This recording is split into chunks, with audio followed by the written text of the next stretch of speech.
Hey everybody, welcome back to Mr. Sanders Teaches. My name is Chase Sanders, a National Board Certified Special Education teacher, and in today's video we are going to focus on how to create standards-based rubrics. So let's go ahead and get into it. So standards-based rubrics can be used for any subject and discipline, but today's video we're going to focus on how to create standards-based rubrics for ELA tasks. That's for English Language Arts. So why should we focus on creating standards-based rubrics? Well, there's a couple of reasons for this. The biggest reason is that oftentimes with ELA tasks, our curriculum provides us with something that looks like this. It's a worksheet, it's something for students to fill out, but there's really no way of knowing exactly how to grade this. Do we grade it 1 point per right answer? What if there are certain answers that are better than others?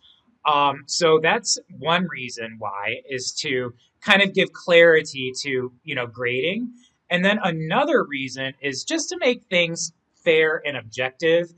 If we're holding all students to the same standard, then we are minimizing bias in grading.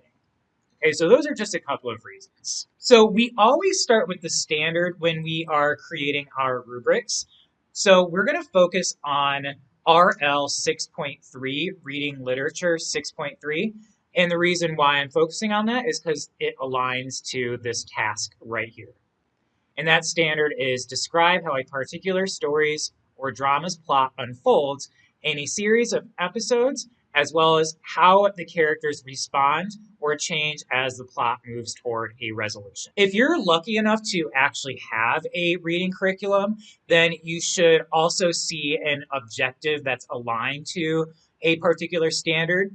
So in the lesson plan for Skyline, the objective that's aligned to that standard is I can describe how Carol and Johnny respond to characters and events in chapters 6 and 7.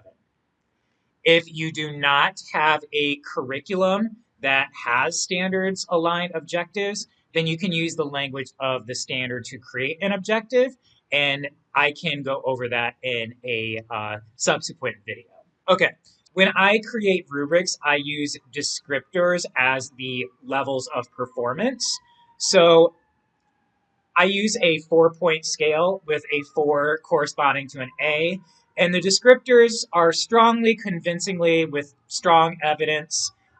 3 is aligned to a B, and that includes descriptors like clearly, satisfactorily, with sufficient evidence. A 2 is equivalent to a C, and that's partially, and a 1 is a D. That is, they attempt, but they don't really meet the standard. And of course, a 0 is if the student just does not do the task at all. So what we have here is a rubric that includes language from the objective. So our objective is describe, that's the verb, how Carol and Johnny respond to characters and events in the smoking mirror. So what we're doing is we are adding the descriptors to the language of this objective.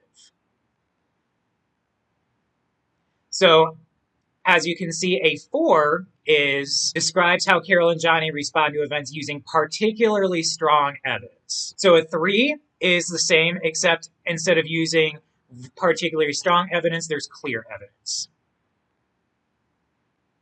A 2 is partially describes, so the task is partially mastered, and then 1 is student does not.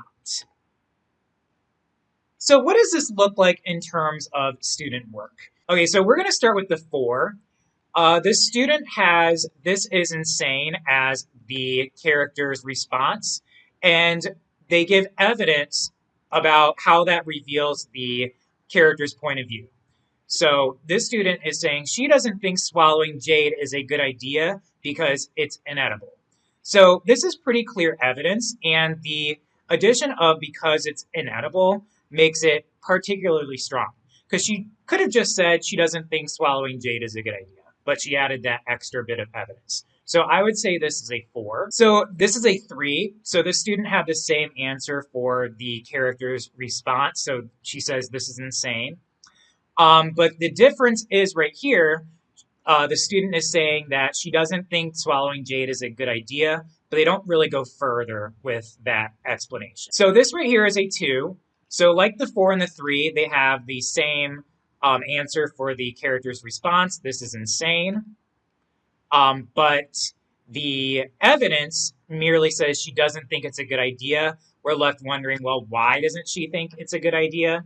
So I would say that this is kind of partially explaining how the character responds and how that reveals the perspective.